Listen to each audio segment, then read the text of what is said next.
One other important part of your body that you need to put under subjection when you are on a sexual purity journey is your legs.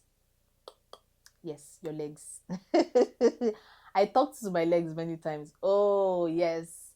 You know, one thing that made me fail on this journey was because I was in a relationship where my partner did not believe 100%. He think it's a good thing to have. It's a good to have, but maybe not a necessity.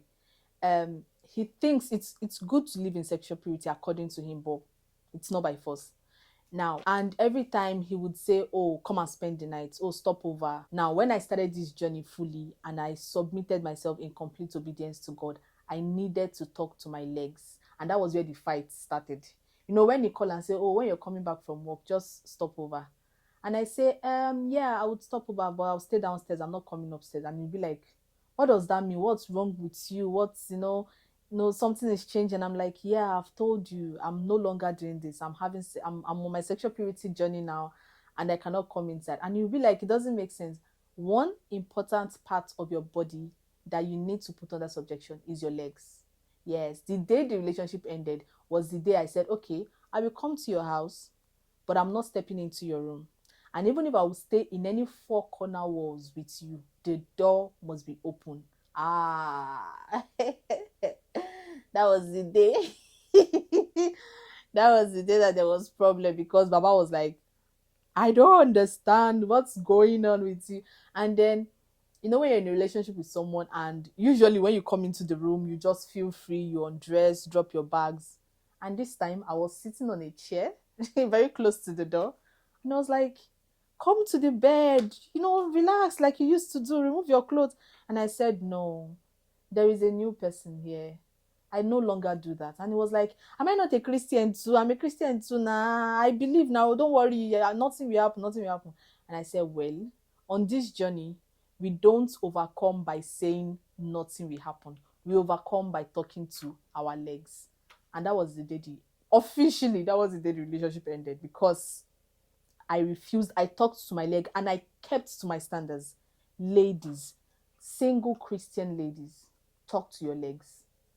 If you must go with another brother or go with another sister, and make sure you're not in any four-wall confinement without the door being open. In fact, let it be three walls so that one of the wall is open so that everybody can see. And at every point in time where you see that you're struggling, please talk to your legs.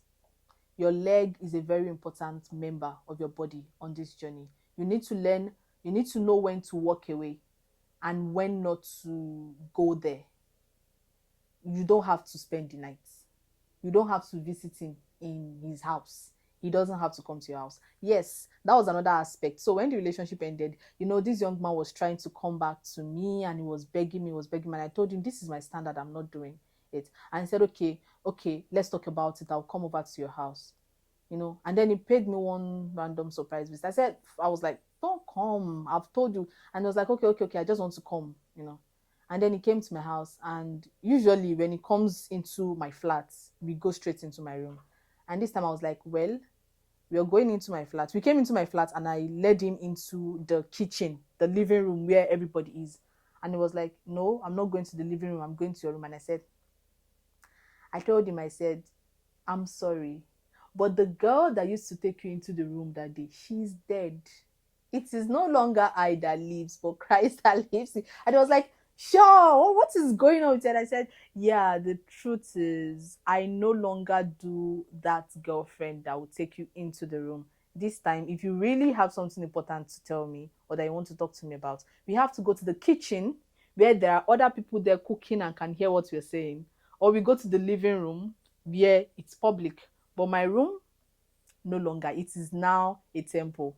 I mean, of course, it's where I pray, but like my room is no longer where we can go to stay. We're no longer doing that. And he did not even he just made a U-turn, turned back, and that was the end. I never saw him again. And I was glad I stood my ground.